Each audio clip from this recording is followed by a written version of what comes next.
ప్రార్థన చేసుకుందామండి. ప్రేమగల తండ్రి, మీ పరిశుద్ధమైన నామానికి వందనాలు చెల్లిస్తున్నాం. మీ మహాకృపను బట్టి ఈరోజు వరకు మేమంతా బ్రతుకున్నాం. మరలా ఈ రోజు నుంచి మీ మాటలు వినడానికి లైవ్ ద్వారా సిద్ధపడుతున్న ఎంతోమంది మీ పిల్లల విషయమే సంతోషపడుతూ మా బ్రతుకు దినాలన్నింటిలో మీ మాటలను మేము వింటూ నేర్చుకుంటూ వాటిని మా జీవితంలో ఆచరిస్తూ అనేకులకు మీ మాటలను చేరవేసి మా జీవితాన్ని ముగించుకునేలోపు కొందరినైనా మీ వైపుకు త్రిప్పి మీ చెంతకు చేరే భాగ్యాన్ని మాకు ప్రసాదించమని కోరుతూ క్రీస్తు నామాన్ని ప్రార్థన మీకు సమర్పిస్తున్నాము తండ్రి. ఆమెన్. ప్రభునందు ప్రియమైన దేవుని పిల్లలారా, మరలా లైవ్ ద్వారా దేవుని వాక్యాన్ని వినే భాగ్యాన్ని దేవుడు మనందరికీ ప్రసాదించినందుకు దేవునికి కృతజ్ఞతలు చెల్లిస్తూ, మరి ఈరోజు కూడా ఇప్పుడు మీరు చూస్తున్నటువంటి ఛానల్ ఇందులోనే లైవ్ అనేది ఇవ్వటం జరుగుతుంది. కనుక ఈ విషయాన్ని ఇప్పటికే మీరు చాలామందికి షేర్ చేశారు అని నేను భావిస్తున్నాను. ఇంకా ఎవరికైనా బ్యాలెన్స్ మిగిలిపోయి ఉంటే మీ స్నేహితులు, ఆత్మీయులకు త్వరగా మీరు షేర్ చేసి వారికి లింక్ మీరు పంపించగలిగితే డైరెక్ట్గా వారు లైవ్ చూసే అవకాశం ఉంటుంది. అలానే మీరు వెంటనే ఈ ఛానల్ మీరు సబ్స్క్రైబ్ చేసుకోవటం వలన ఇందులో కూడా అప్లోడ్ చేసేటువంటి మెసేజెస్ అన్నీ కూడా ఎప్పటికప్పుడు మీకు అప్డేట్స్ అన్నీ వస్తుంటాయి. ఓకే ప్రియులరా, ఇశ్రాయేలీల ప్రయాణపు చరిత్రను మనం మాట్లాడుకుంటున్నాం. ఇందులో ఇప్పటి వరకు 6 భాగాలను నేర్చుకున్నాం. గతంలో మనం మాట్లాడుకున్న ఒక విషయం, 40 సంవత్సరాల కాలం ఎందుకు పట్టింది ఇశ్రాయేలీలను దేవుడు ఐగుప్తు నుంచి కనానుకు నడిపించడానికి 40 సంవత్సరాలు ఎందుకు పట్టింది? 40 సంవత్సరాల ప్రయాణము చేయవలసినంత దూరమా అదేమైనా? కానప్పుడు దేవుడు ఎందుకు వారిని 40 సంవత్సరాల పాటు అరణ్యంలో త్రిప్పాడు? ఈ విషయాన్ని మనం గత భాగంలో లేదా గత ఎపిసోడ్లో మనం మాట్లాడుకున్నాం. ఇక ఈ రోజు నుంచి ఇశ్రాయేలీల ఈ ప్రయాణపు కాలంలో చోటు చేసుకున్నటువంటి ఒక్కో సంఘటన గురించి మనం నేర్చుకుందాం. అనగా వీరు ఎప్పుడు బయలుదేరారు, ఎక్కడి నుంచి బయలుదేరారు, వారి ప్రయాణపు ఆ స్టేషన్స్ ఏంటి, ఎక్కడెక్కడ వాళ్ళు ఆగారు, అక్కడ ఏమేమి సంఘటనలు చోటు చేసుకున్నాయి, మొత్తంగా వీరి ప్రయాణపు చరిత్ర నుంచి మనం నేర్చుకోగలిగేటువంటి పాఠాలు ఏంటి? ఇక ప్రియులారా, ఈ ఇశ్రాయేలీల ప్రయాణం ఎక్కడ ప్రారంభమవుతుంది బైబిల్లో మనకు? ముందుగా ఈ విషయాలు మీరు నోట్ చేసుకోవాలి. నిర్గమకాండం 12వ అధ్యాయం మొదలుకుంటే, నిర్గమకాండం 12వ అధ్యాయం నుంచి సంఖ్యాకాండం 25వ అధ్యాయము వరకు, నిర్గమకాండం 12వ అధ్యాయం నుంచి సంఖ్యాకాండం 25వ అధ్యాయం వరకు వీరి గురించి, ఈ ప్రయాణాన్ని గురించి ఎక్కువ సంగతులు, ఎక్కువ విషయాలను మనం చదువుకుంటాం. అయితే ముందుగా మనం నిర్గమకాండం 12వ అధ్యాయంలో ప్రారంభిద్దాం. ప్రయాణం అక్కడే ప్రారంభమవుతుంది కనుక నిర్గమనము అంటేనే విడుదల, నిర్గమనము అంటేనే వెడలిపోవటం, బయటికి వెళ్ళటము, రావడము అని అర్థం కదా. కొరకు ఇప్పుడు ఎప్పుడు వీళ్ళు బయటకు వచ్చారు, ఎక్కడి నుంచి ప్రారంభించారు ప్రయాణం, ఒకసారి మనం లేఖనాల్లో చూద్దాం.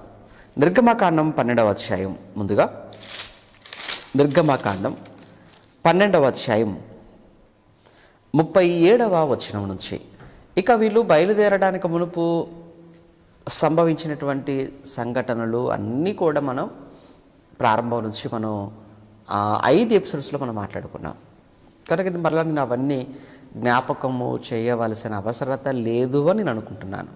ఓకే, 37వ వచనం నుంచి చూద్దాం. అప్పుడు ఇశ్రాయేలీలు రామసేసు నుండి సుక్కోతునకు వారు ప్రయాణమైపోయిరి. వారు పిల్లలుగాక కాల్బలము 6,00,000 వీరులు. ఓకే, రామసేసు నుండి సుక్కోతుకు ప్రయాణమైపోయిరి అన్నాడు. అనగా అప్పటి వరకు వీళ్ళు ఎక్కడున్నారు? రామసేసు అనేటువంటి ప్రాంతంలో ఉన్నారు. ఇంతకీ రామసేసు అనేటువంటి ప్రాంతం ఎక్కడుంది? గోషెనులో ఉంది. ఇంతకీ గోషెన్ ఎక్కడుంది? అదే ఐగుప్తులో ఉందండి. ఐగుప్తు దేశంలో గోషెను అనేటువంటి ఒక ప్రాంతంలో, భూభాగంలో రామసేసు అనేటువంటి ఆ లొకేషన్లో ఎక్కువ మందిగా అక్కడ ఇశ్రాయేలీలు ఉన్నారు. వారు అక్కడ నుంచి ప్రారంభమయ్యారు, లేదా అక్కడి నుంచి ప్రారంభమైంది వారి ప్రయాణం. అక్కడ నుంచి వాళ్ళు ఎక్కడి వరకు వచ్చారు? ఇక్కడ మనం చదువుకున్న మాటల్లో వారు సుక్కోతునకు ప్రయాణమైపోయిరి అన్నాడు. అంటే రామసేసు నుంచి లేదా రామసేసు నుంచి సుక్కోతుకు వచ్చారు. రామసేసు అనేది మొదటి పాయింట్ అనుకోండి, మీరు మొదటి స్టేషన్ అనుకోండి. రెండవ స్టేషన్ ఏంటనమాట? సుక్కోతు. ఓకేనా? రామసేసు మొదటి స్టేషన్, సుక్కోతు అనేది రెండవ స్టేషన్ లేదా సెకండ్ స్టాప్ అని మనం అనుకుందాం. రైట్, ఇప్పుడు వాళ్ళు సెకండ్ స్టాప్ అయినటువంటి సుక్కోతుకు వచ్చారు. ఇప్పుడు మనం మ్యాప్లో చూద్దాం ఈ రామసేసు అనేది ఎక్కడుంది, అలానే సుక్కోతు అనేది ఎక్కడుంది అనేది. ఇప్పుడు ఒకసారి మనం ఈ మ్యాప్ చూస్తే కొంచెం మీకు ఇంకా కొంచెం అవగాహన మీకు ఏర్పడుతుంది. ఓకే, ఒకసారి మ్యాప్ డిస్ప్లే చేస్తారు స్క్రీన్ మీద, మీరు చూద్దరు. కానీ ఇప్పుడు చూడండి, మరి ఇంగ్లీష్లో ఉన్నటువంటి మ్యాప్ మీకు చూపిస్తున్నారు. అక్కడ రామసేసు అనేటువంటిది అది చూడండి, అక్కడ అది ఎక్కడుందో పాయింట్అవుట్ చేయాలి, జూమ్ చేయాలి. రామసేసు అనేది ఎక్కడుంది? అగో పైన స్టార్టింగ్ రెడ్ లైన్ వెళ్తుంది చూడండి. రెడ్ లైన్ మీకు స్క్రీన్ మీద చూడండి. ఇప్పుడు ఆ స్క్రీన్ మీద మీరు చూడగలిగితే అక్కడ red line, okay, red line ఆ స్టార్టింగ్ పాయింట్ డాట్ మీకు కనపడుతుంది పైన. ఓకేనా? రామసేసది ఆ ప్రాంతాన్ని అంతటిని కూడా గోషెను, ఇంగ్లీష్లో చూడండి GOSHEN, గోషెన్. ఓకేనా? రైట్, అక్కడ నుంచి మనకు కనిపించేది ఆ రామసేసు. ఆ రామసేసు నుంచి కిందికి వస్తే నెక్స్ట్ డాట్ చూడండి మీరు అక్కడ సుక్కోతు, SUCCOTH అనేది చూడండి అక్కడ సుక్కోతు అని మీరు చూస్తున్నారు. ఆ సుక్కోతు అనేది సెకండ్ పాయింట్, అంటే సెకండ్ స్టాప్గా మనం భావించవచ్చు. రైట్, ఇప్పుడు అక్కడికి వచ్చారనమాట. అంటే ఇంకా ఎక్కడున్నట్లు వాళ్ళు? ఐగుప్తులోనే ఉన్నట్లు. ఐగుప్తులోనే రామసేసు అనేది వాళ్ళు నివసించే చోటైతే అక్కడ నుంచి వాళ్ళంతా కూడా సుమారు 6,00,000 మంది వీరులుగా మనం చదువుకున్నాం. ఈ 6,00,000 మంది అక్కడి నుంచి సుక్కోతుకు వచ్చారు. ఇప్పుడు సుక్కోతు నుంచి నెక్స్ట్ వాళ్ళు ఎక్కడికి వచ్చారు అనేది ఇప్పుడు మళ్ళీ మనం బైబిల్లోకి వెళ్దాం. మళ్ళీ బైబిల్ చూద్దాం. మళ్ళీ బైబిల్లోనికి వచ్చేసేయండి. మళ్ళీ మీరు బైబిల్లోనికి రాగలిగితే 12వ అధ్యాయం 38, అనేకులైన అన్యజనుల సమూహమును, గొర్రెలు, ఎద్దులు మొదలైన పశువుల గొప్ప మందయును వారితో కూడా బయలుదేరెను అని రాయబడింది. అనగా కేవలం పైన చెప్పినటువంటి 6,00,000 వీరులే కాకుండా అనేకులైన అన్యజనుల సమూహము కూడా బయలుదేరింది వారితో పాటు. కేవలం 6,00,000 మందే కాకుండా, వీరులే కాకుండా అందులో స్త్రీలు, పిల్లలు, వృద్ధులు, వీరితో పాటు అన్యజనుల సమూహము కూడా వారితో పాటు ఉంది. అంతేకాక గొర్రెలు, ఎద్దులు మొదలైన పశువుల గొప్ప మంద కూడా వారితో పాటు బయలుదేరింది. ఇక్కడి నుంచి మీరు చూస్తుంటే 39 లేదా 40వ వచనము నుంచి మీరు ఇలా 50వ వచనం వరకు కూడా మీరు చూడగలిగితే ఇక్కడ అంతా కూడా పస్కా పండుగకు సంబంధించినటువంటి విధులు, పస్కా పండుగకు సంబంధించినటువంటి ఆజ్ఞలను మోషే గారు ఇశ్రాయేలీయులకు తెలియచేస్తున్నట్టు ఇక్కడ మనకు కనబడుతుంది. నేను ఎక్కువగా ఇప్పుడు పస్కా పండుగ గురించి, పస్కా పండుగ కట్టడలు, పస్కా పండుగ విధులు, అది ఎప్పుడు ఎలా అనేటువంటి విషయాలను నేను ఇప్పుడు మాట్లాడాలని అనుకోవడం లేదు. కారణం ఏంటంటే పండుగల గురించి ప్రత్యేకంగా ఇశ్రాయేలీల యొక్క పండుగలు, ఆ పండుగల వెనకాల ఉన్నటువంటి పరమార్థాలు అవి ప్రత్యేకంగా నేను మళ్ళీ తర్వాత మాట్లాడతాను. కనుక ఇప్పుడు ప్రస్తుతానికి ప్రయాణాన్ని గురించి మాత్రమే మనం మాట్లాడుకునే ప్రయత్నం చేద్దాం. రైట్. ఇలా మీరు ఈ 40 నుంచి లేదా 39 నుంచి కూడా 51వ వచనం వరకు కూడా కంప్లీట్గా అంతా ఈ పస్కా పండుగకు సంబంధించినటువంటి విధి విధానాలను మోషే గారు ఇశ్రాయేలీలకు చెప్పడం అన్నది అక్కడ మనం చదువుకుంటాం.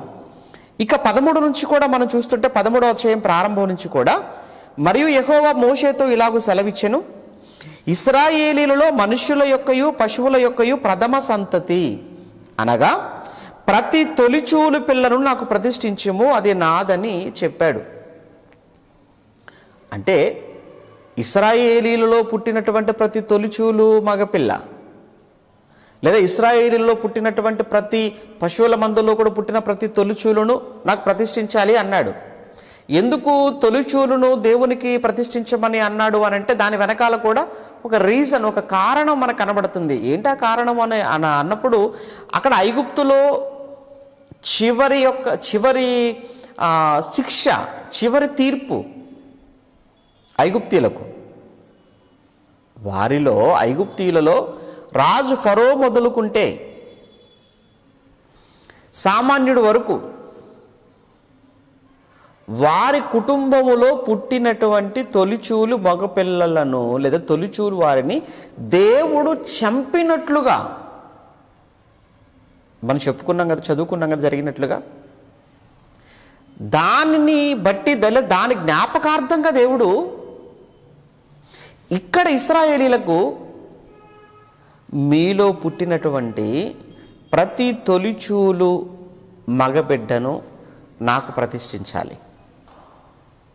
అందుకే ఇదే విషయాన్ని యేసుక్రీస్తుల వారి విషయంలో మనం చదువుకుంటాం. లూకాసు వార్తలో క్రొత్త నిబంధనకు వచ్చిన తర్వాత లూకాసు వార్త 2వ అధ్యాయంలో ఒక మాట, లూకాసు వార్త 2వ అధ్యాయం 23వ వచనం, లూకాసు వార్త 2వ అధ్యాయం 23వ వచనంలో అక్కడ రాయబడిన మాట ఒకసారి మీరు చూడాలి. లూకాసు వార్త 2వ అధ్యాయం 23వ వచనం,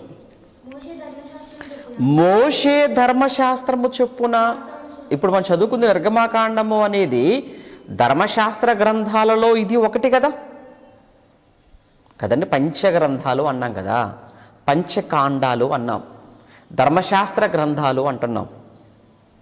ఇప్పుడు మోషే ధర్మశాస్త్రము చొప్పున వారు తమ్మును శుద్ధి చేసుకొను దినములు వచ్చినప్పుడు ప్రతి తొలిచూలు మగపిల్ల ప్రభువునకు ప్రతిష్ఠ చేయబడవలెను.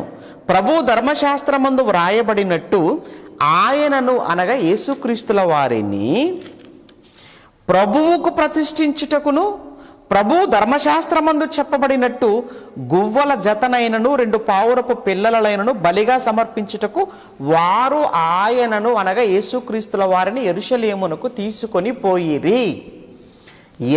ఎవరు తీసుకెళ్లారు? యేసుక్రీస్తుల వారిని మరియా యోసేపులు యెరూషలేమునకు తీసుకొని పోయిరి. కారణం ప్రతిష్ఠించటం కోసం ఆయన్ను. ఎందుకు ఆయననే ప్రతిష్ఠించాలంటే తొలిచూలు మగబిడ్డ కదా మరి యేసుక్రీస్తుల వారు మరియా యోసేపులకు. అయితే దేవునికి ప్రతిష్ఠించాలని రూల్ ఉందంటే ఉంది రూలు. ఎక్కడా రూలు? అదే ధర్మశాస్త్రం. ఎక్కడా? ఇప్పుడు మనం చదువుకుంటున్నాం కదా నిర్గమాకాండం 13వ అధ్యాయం 2వ వచనం, ఇశ్రాయేలీలలో మనుష్యుల యొక్కయు పశువుల యొక్కయు ప్రథమ సంతతి అనగా ప్రతి తొలిచూలు పిల్లను నాకు ప్రతిష్ఠించుము, అది నాదని చెప్పెను అన్నాడు. అది ప్రతి తొలిచూలు పిల్ల నాది కనుక నాకు ప్రతిష్ఠించాలి. ఓకేనండి. ఎందుకు ప్రతి తొలిచూలు పిల్లను దేవునికి ప్రతిష్ఠించాలి అని అంటే అక్కడ ఐగుప్తీయులను బాధించినటువంటి విషయాలలో చివరిది. ఇదిగో వారిని అక్కడ బాధించి ఇశ్రాయేలీలలో మిమ్మల్ని ఆ రోజు కాపాడుకున్నాడు కదా ఆయన. మీ పిల్లలను మిమ్ములను విడిపించాడు కదా. మీరు ఇలా వీరిని ప్రతిష్ఠించేటప్పుడు ఆ తర్వాత మీరు వారికి చెప్పాలి, ఆయన ఒకప్పుడు ఐగుప్తు దేశంలో బానిసలుగా ఉన్నాం 430 సంవత్సరాలు.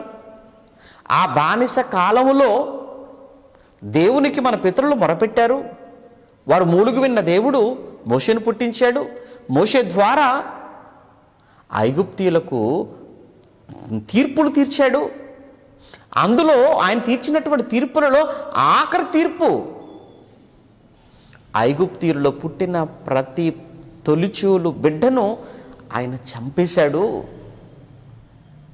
కానీ ఆ రోజు మన పితరులలో ఎక్కడ ఎవరికి ఏ నష్టము ఏ కష్టము లేదు.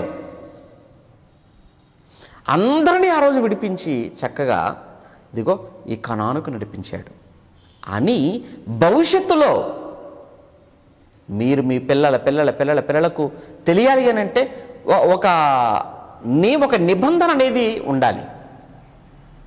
అందుకే దేవుడు ఇక్కడ ఈ నిబంధనను వారితో చేస్తున్నట్టు కనబడుతుంది. ప్రతి తొలిచూలు బిడ్డను నా కోసం ప్రతిష్ఠించాలి.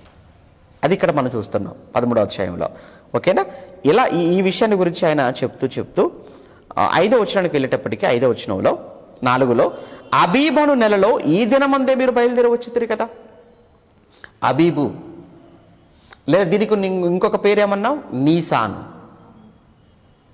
ఇదేంటి? మొదటి నెల. ఇశ్రాయేలీలకు ఇది మొదటి నెల. ఈ అబీబు లేదా నీసాను అనేటువంటి ఈ నెలలో, ఈ మొదటి నెలలో ఈ దినమందే మీరు బయలుదేరి వచ్చితిరి అనగా 14వ దినం ఆ రోజు. ఓకే, ఈ దినమందే మీరు బయలుదేరి వచ్చితిరి కనుక యెహోవా నీకు ఇచ్చేదన నీ పితరులతో ప్రమాణము చేసినట్లు కనానీయులకును హిత్తీయులకును అమోరీయులకును హివ్వీయులకును యెబూసీయులకును నివాస స్థానమయ్యుండు పాలు తేనెలు ప్రవహించు దేశమునకు నిన్ను రప్పించిన తర్వాత నీవు ఈ ఆచారమును ఈ నెలలోనే జరుపుకొనవలెను. ఈ ఆచారం ఏంటి? ఆచారం ఇప్పుడు చెప్పామా? మనుషులలో కానీ పశువులలో కానీ ప్రతి తొలిచూలును దేవునికి ప్రతిష్ఠించాలి అనేటువంటిది ఒక ఆచారంగా పెట్టాడు దేవుడు.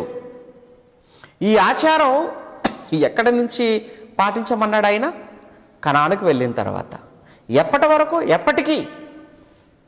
ఓకే, దీనిని మీరు ఆచారముగా దీనిని మీరు జరుపుకోవాలి. 7 దినములు నీవు పులిన రొట్టెలు తినాలి, 7వ దినమున యెహోవాకు పండుగ. ఇదంతా కూడా పులిన రొట్టెల పండుగ లేదా పస్కా పండుగ గురించి మరలా ఆయన ఒకసారి మళ్ళీ రిపీట్ చేస్తున్నట్టుగా కనబడుతుంది. ఓకేనా? ఇక ఇలా ఈ పండుగ గురించి ఇలా ఆయన మాట్లాడుతూ 10వ వచనం కానీ 11, 12, 13 ఏమంటే ఇదంతా కూడా అదేనండి. ఈ పండుగ గురించినటువంటి విషయాలే ఎక్కువగా అక్కడ మనకు కనబడుతుంటాయి. ఇక ఇందులో 15వ వచనానికి రాగానే చూద్దాం. మరలా 15వ వచనానికి రాగానే ఫరో మనలను పోనివ్వకుండా తన మనసును కఠినపరుచుకొనగా యెహోవా మనుష్యుల తొలి సంతానమేమి జంతువుల్లో తొలి సంతానమేమి ఐగుప్తు దేశములో తొలి సంతానమంతయు సంహరించెను. ఆ హేతువు చేత నేను మగదైన ప్రతి తొలిచూలు పిల్లను యెహోవాకు బలిగా అర్పించుదును. అయితే నా కుమారులలో ప్రతి తొలి సంతానమును వెల ఇచ్చి విడిపించుదునని చెప్పవలెను. 16 బాహుబలము చేత యెహోవా మనలను ఐగుప్తులో నుండి బయటికి రప్పించెను గనుక ఆ సంగతి నీ చేతి మీద సూచనగాను నీ కన్నుల మధ్య లలాట పత్రికగాను ఉండవలెను అని చెప్పాను. అంటే ఇక్కడ ఇతను దేవుడు మోషే గారి ద్వారా దేవుడు ఇశ్రాయేలుకి ఇచ్చినటువంటి కట్టడ ఏదైతే ఉందో దీనిని సూచనగా కట్టుకోవాలి అన్నాడు. నీ లలాటం మీద అనగా నీ నుదుటి మీద ఒక పత్రికగా ఉండాలి అన్నాడు ఆయన. అంటే ఆ రోజు ఎప్పుడు కూడా మరచిపోకుండా ఎప్పుడు చూసినా జ్ఞాపకము వచ్చే విధంగా జ్ఞాపకానికి తెచ్చుకునే విధంగా ఇప్పుడు ఇచ్చినటువంటి ఆజ్ఞ ఏదైతే ఉందో దీనిని మీరు సూచనగా మీరు కట్టుకోవాలి, దాన్ని మీరు వ్రాసుకోవాలి, ఎట్టి పరిస్థితుల్లో మీరు మరచిపోకూడదు అనేటువంటి ఉద్దేశంతో ఆయన ఈ మాట చెప్తున్నట్టుగా మనం 16 వరకు ఏ మాట ఇది ఇప్పటి వరకు చెప్పింది ప్రతి తొలిచూలు గురించి, పస్కా పండుగ గురించి, వీటి గురించి అన్నమాట. ఇక 17 చూద్దాం, ఓకేనా. 17వ వచనం నుంచి మన ప్రయాణం ప్రారంభం అవుతుంది. మరలా ప్రయాణం ప్రారంభం అవుతుంది. ఇదంతా కూడా ఎక్కడ? సుక్కోతులో కదా ఇదంతా జరుగుతుంది ఇప్పుడు, అంతే కదండి. రామశేషు నుంచి ఎక్కడికి వచ్చారు? సుక్కోతుకు వచ్చారు. సుక్కోతులో ఉండగా ఇవన్నీ మాట్లాడుతున్నట్లుగా కనబడుతుంది. రైట్, ఇప్పుడు సుక్కోతు నుంచి చూద్దాం 17వ వచనంలో. మరియు ఫరో ప్రజలను పోనీయగా దేవుడు ఈ ప్రజలు యుద్ధము చూసినప్పుడు వారు పశ్చాత్తాపడి ఐగుప్తునకు తిరుగుదురేమో అనుకుని ఫిలిస్తీన్ల దేశము సమీపమైనను ఆ మార్గమున వారిని నడిపింపలేదు. ఇక్కడ ఒక విషయం ఏంటంటే, యాక్చువల్గా వీరున్నటువంటి ఈ రామశేషు, సుక్కోతు ఈ ప్రాంతాల నుంచి, ఐగుప్తులో ఈ ప్రాంతాల నుంచి వారు కనానుకు వెళ్ళటానికి వేరే షార్ట్ రూట్ ఉంది. ఎక్కువగా ఆ షార్ట్ రూట్లో వ్యాపారస్తులు, వర్తకులు, వ్యాపారం చేసే వాళ్ళు ఉంటారు కదా, ఎక్కువగా వాళ్ళు ఆ రూట్లోనే వెళ్ళిపోతుంటారు. అలా వెళితే చాలా త్వరగా చేరుకోవచ్చు కనానుకు. అది ఎక్కడుంటుంది? అది వీళ్ళు ఉన్నటువంటి పై భాగంలో, అంటే పైన ఉత్తరం, నార్త్ ప్లేస్లో. అక్కడ నుంచి వాళ్ళు అలా ఎర్ర సముద్రం యొక్క ఆ తీరము నుంచి అలా వెళ్ళిపోతే పైన ఉత్తరం వైపుకు సరిగ్గా కనానుకు చేరుకుంటారు. ఒకసారి చూద్దామా అది ఎంత దగ్గరగా ఉంటుందో. మీరు ఆ మ్యాప్లో మీరు చూస్తే సుక్కోతు అక్కడ మీరు చూస్తున్నారు, సుక్కోతులో ఉన్నారు. అక్కడ సుక్కోతు నుంచి అక్కడి నుంచి అలా పై నుంచి అలా స్ట్రైట్గా ఉత్తరం వైపు నుంచి కనాను అని మీకు రైట్ సైడ్ కనబడుతుంది చూడండి. అక్కడ కనాను మీకు రైట్ సైడ్లో మీకు కనబడుతుందండి కనాను అనేది. అలా సుక్కోతు నుంచి డైరెక్ట్గా వెళ్ళిపోవచ్చు. ఆ పైదంతా మధ్యధరా సముద్రం, ఆ మధ్యధరా సముద్రం కింద బార్డర్ ఉంది కదా, అదంతా తీర ప్రాంతం, అదంతా మధ్యధరా సముద్ర తీర ప్రాంతం. అలా ఆ తీర ప్రాంతము గుండా అలా కనానికి వెళ్ళొచ్చు. కానీ మరి ఎందుకు అలా తీసుకెళ్లకుండా దేవుడు ఏంటి ఆ ప్రయాణం చూడండి, కింది నుంచి ఎలా కిందికి ఇలా వచ్చేసి మళ్ళీ పైకి వెళ్ళిపోయి మళ్ళీ పై నుంచి మళ్ళీ కిందికి వచ్చి కింది నుంచి మళ్ళీ పైకి వచ్చేసి ఏంటో అసలు అంతా ఎటో తిప్పుతున్నట్టుగా కనబడుతుంది కదా. ప్రయాణం అంతా డైరెక్ట్గా అక్కడ కనబడుతుంటే సుక్కోతు నుంచి కనానుకు అటు తీసుకెళ్లకుండా దేవుడు ఎందుకు క్రింది నుంచి తీసుకెళ్ళాడు అనేది చాలా మందిలో ఉన్నటువంటి ప్రశ్న. చూస్తుంటే నిజమే కదా అని కూడా మనకు అనిపిస్తుంది. అయితే ఇక్కడ కొన్ని విషయాలు ఉన్నాయి, కొన్ని విషయాలు మనం మాట్లాడుకోవాలి. ఏంటి అందులో మొదటి విషయం ఏంటంటే, అందులో మొదటి విషయం ఏంటంటే, మరియు ఫరో ప్రజలను పోనీయగా దేవుడు ఈ ప్రజలు యుద్ధము చూస్తున్నప్పుడు వారు పశ్చాత్తాపడి ఐగుప్తుకు తిరుగుదురేమో అనుకుని ఫిలిస్తీన్ల దేశము సమీపమైనను అన్నట్టు చూసారు. అదే చెప్తున్నాడు కనానుకు అంటే అదంతా అప్పటికి ఫిలిస్తీన్ల యొక్క భూభాగం కింది భాగం నుంచి అందులోకి ఎంటర్ అవ్వాలి కనానులోనికి.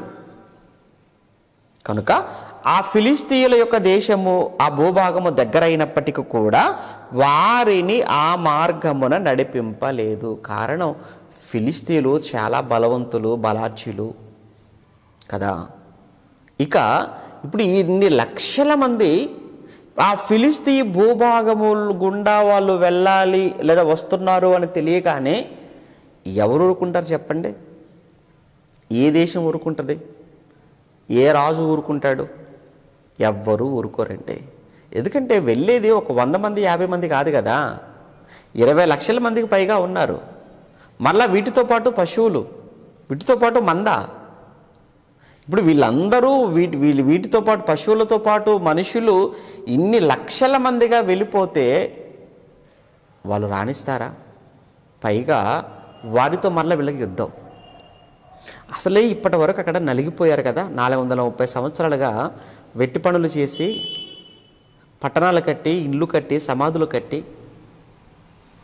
వారి చేత ఐగుప్తుల చేత పీడింపబడిన వారుగా విసిగిపోయి పనులో ఓపిక లేక సహనం లేక మూలుగుతూ ఉన్నటువంటి దీనస్థితి ఇశ్రాయేలుది కదా ఆ సమయానికి. ఇప్పుడు మరలా వీళ్ళను ఇక్కడ నుంచి డైరెక్ట్గా ఫిలిస్తీ దేశం గుండా ఒక దేవుడు తీసుకెళ్ళవచ్చు. కానీ అక్కడ యుద్ధం జరిగితే దాన్ని చూచి భయపడిపోయి మరలా వీళ్ళు అక్కడి నుంచి మరలా వెనక్కి రారన్న గ్యారంటీ ఏముంది? అది మొదటిది.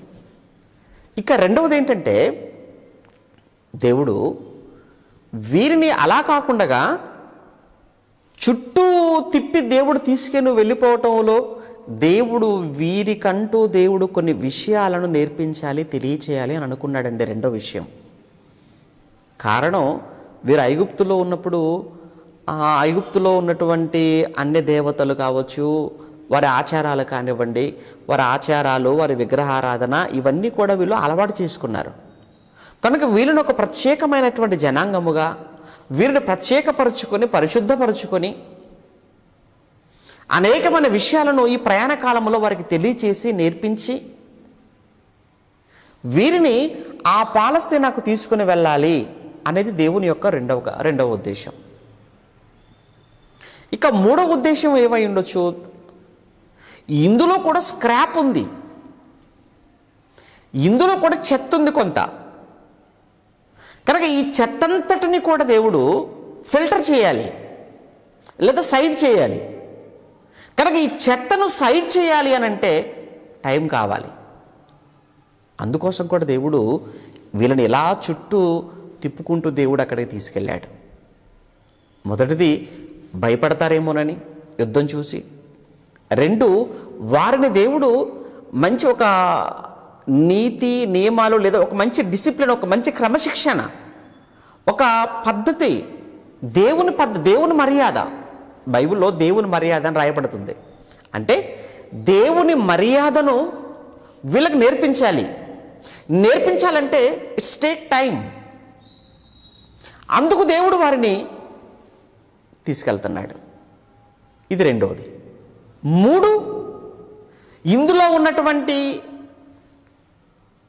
అవిధేయులైన వారు, అపవిత్రులైన వారు, తిరుగుబాటు చేసేవాళ్ళు, అలాంటి వారందరినీ కూడా దేవుడు అరణ్యములోనే దేవుడు వాళ్ళందరినీ కూడా చంపి సమాధి చేసి మంచి వాళ్ళను అక్కడ తీసుకుని వెళ్ళాలి అని అనుకున్నాడు దేవుడు. అందుకే ప్రత్యేకంగా ఈ మూడు కారణాలను బట్టి దేవుడు ఫిలిస్తీ దేశము గుండా దగ్గరైనప్పటికీ అలా కాకుండా ఎర్ర సముద్రం చుట్టూ దారియగు ఎర్ర సముద్రము గుండా దేవుడు వారిని నడిపించాలనుకున్నాడు. అది ఇక్కడ మనం చదువుకుంటున్నాం. ఫిలిస్తీన్ల దేశము సమీపమైనను ఆ మార్గమున వారు నడిపించలేదు. అయితే దేవుడు ప్రజలను చుట్టూ దారియగు ఎర్ర సముద్రపు అరణ్య మార్గమున నడిపించెను. చుట్టూ దారియగు ఎర్ర సముద్రపు అరణ్య మార్గమున దేవుడు నడిపించెను. ఇశ్రాయేలీలు యుద్ధ సన్నద్ధులు ఐగుప్తులో నుండి వచ్చిరి. మరియు మోషే యోసేపు ఎముకలను తీసుకొని వచ్చెను అని రాయబడింది. మోషే గారట అప్పటికి ఐగుప్తులో, యోసేపు గారు అక్కడే చనిపోతారు కదా. ఐగుప్తులో చనిపోయినటువంటి యోసేపును అక్కడే సమాధి చేశారు. యోసేపు గారైతే ఆయన బ్రతికుండగా తన తండ్రి యాకోబు చనిపోతే ఆయన తీసుకుని వెళ్ళి కనానులో సమాధి చేశాడు. కానీ ఇక్కడ యోసేపు చనిపోతే మాత్రం యోసేపు గారిని అక్కడే ఐగుప్తులోని సమాధి చేశారు. అయితే ఆయన సమాధి చేయబడటానికి ముందే ఒక మాట అన్నాడు, వారితో ఒక ప్రమాణం చేయించుకున్నాడు యోసేపు గారు. ఏంటి ఆ ప్రమాణం? ఏమండి, ఇక్కడే చదువుకుంటాం. అయితే దేవుడు నిశ్చయముగా దర్శనమిచ్చును, అప్పుడు మీరు నా ఎముకలను ఇక్కడి నుంచి తీసుకొని పోవాలనని ఇశ్రాయేలీల చేత యోసేపు రూఢిగా ప్రమాణము చేయించుకొని ఉండెను. ఎక్కడ చేయించాడు యోసేపు గారు ప్రమాణము? ఒకసారి ఆ ప్రమాణం మనకు తెలియాలి అంటే ఇక్కడ చేయించాను అని రాయబడింది కనుక ఎక్కడ చేయించాడు? అక్కడ మళ్ళా ఆదికాండానికి వెళ్ళి రావాలి. ఎందుకంటే ఆదికాండంలోనే కదా యోసేపు చరిత్ర ముగిసిపోతుంది. ఆదికాండం 50వ అధ్యాయం, ఒకసారి ఆ మాట చదువుకొని మళ్ళీ ఇక్కడికి వచ్చేద్దాం. ఆదికాండం 50వ అధ్యాయం 25వ వచనం. ఆదికాండం 50వ అధ్యాయం 25వ వచనం. మరియు యోసేపు మాట అండి అది. మరియు యోసేపు దేవుడు నిశ్చయముగా మిమ్మల్ని చూడవచ్చును అంటే దాని అర్థం ఏంటి? దేవుడు ఏదో ఒక రోజు మరలా మీ దగ్గరికి వస్తాడు,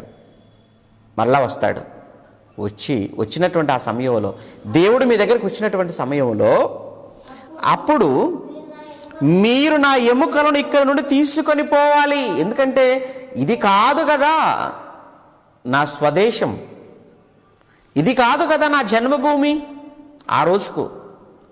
మరి ఏది? కనాను కదా. ఈరోజు మనమైతే ఏమనాలి? పరలోకం కదా. అదే కదా మన స్వదేశం, అదే కదా మన స్వస్థలం. అందుకే కదా పౌలు గారు అన్నారు, నా పౌరస్థితి పరలోకమందున్నది. అదే మాట కదా పేతురు గారు కూడా ఉపయోగించారు. భూమి మీద మనము పరదేశులమును యాత్రికులమై ఉన్నాము అన్నాడు. ఇదే మాట పౌలు గారు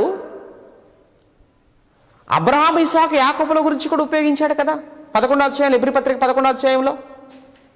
వారు భూమి మీద పరదేశులమై ఉన్నామని వారు ఒప్పుకున్నారు అని. ఎవరి కోసం? అబ్రహాం, ఇస్సాకు, యాకోబుల కొరకు. పౌలు గారు ఎబ్రీ పత్రికలు చెప్పిన మాట. విశ్వాస వీరుల గురించి మాట్లాడతారు కదా అంతా కూడా.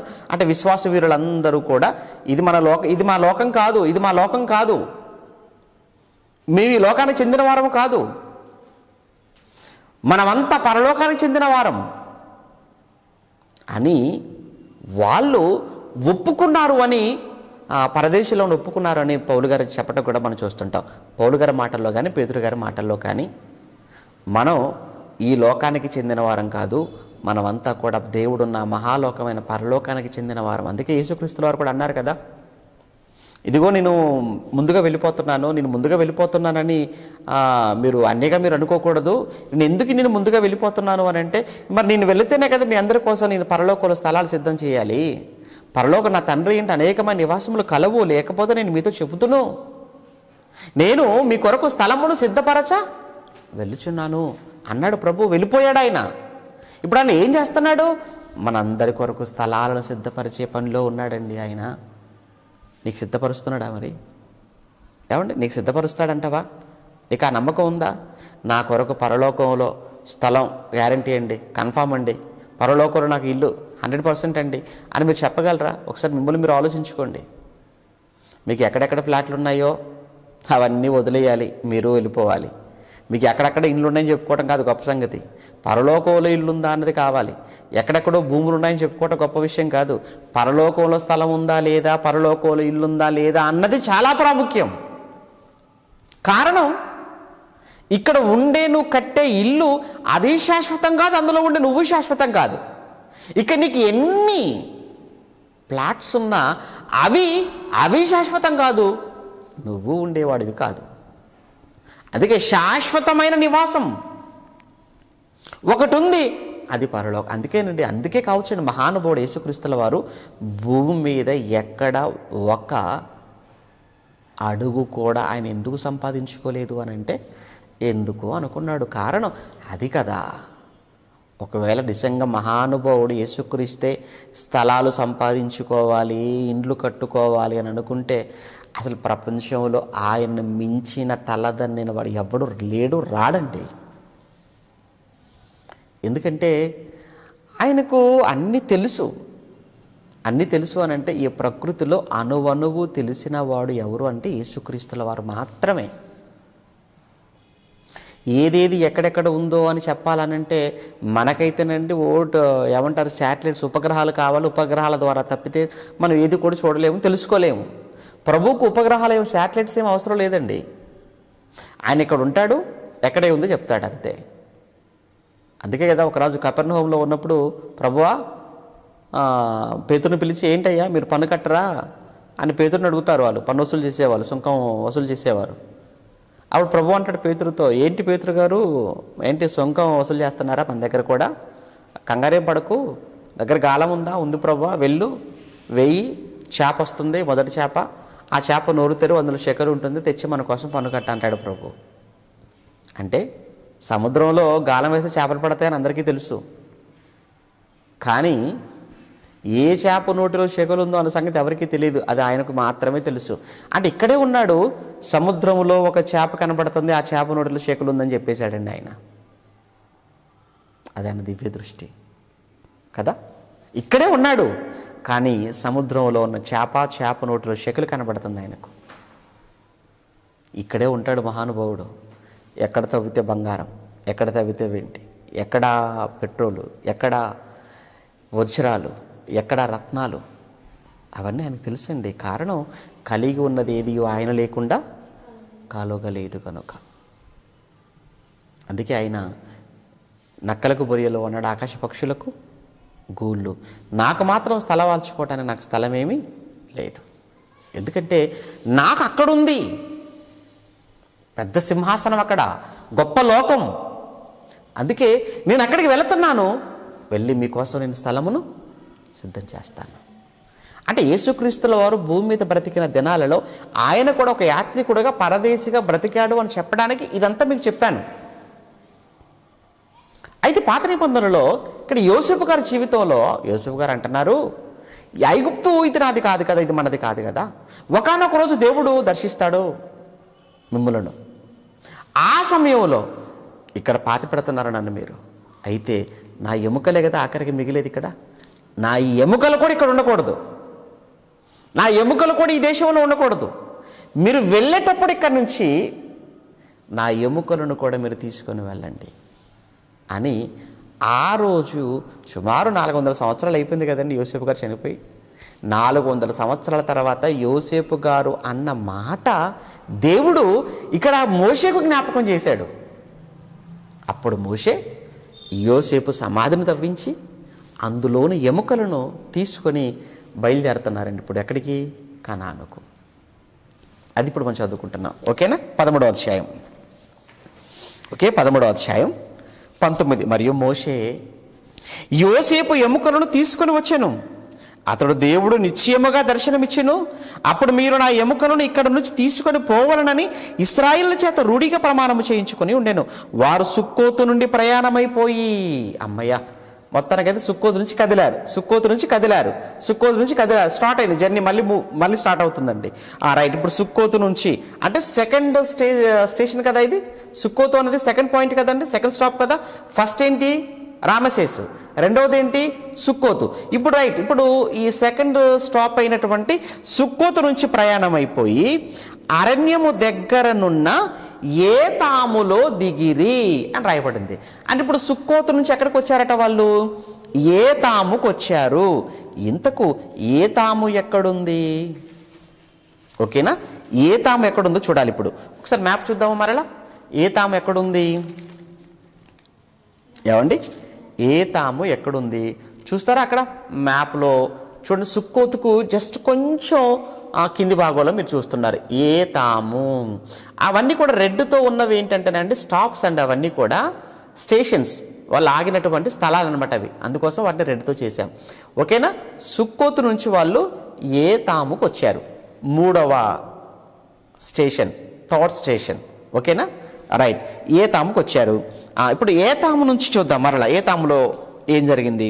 వారు పగలు రాత్రియు ప్రయాణము చేయునట్లుగా యెహోవా త్రోవలో వారిని నడిపించుటకై పగటి వేళ మేఘస్తంభములోను వారికి వెలిగించుటకు రాత్రి వేళ అగ్నిస్తంభములోను ఉండి వారికి ముందుగా నడుచుచు వచ్చెను. ఏతాము అనగానే ఆహా, దేవుడు ఇక్కడ వారి ప్రయాణము విషయంలో, ఎందుకంటే ఇక అరణ్యమునకు వచ్చి నేను చదువుకున్నాం కదండి ఇక్కడ మనం.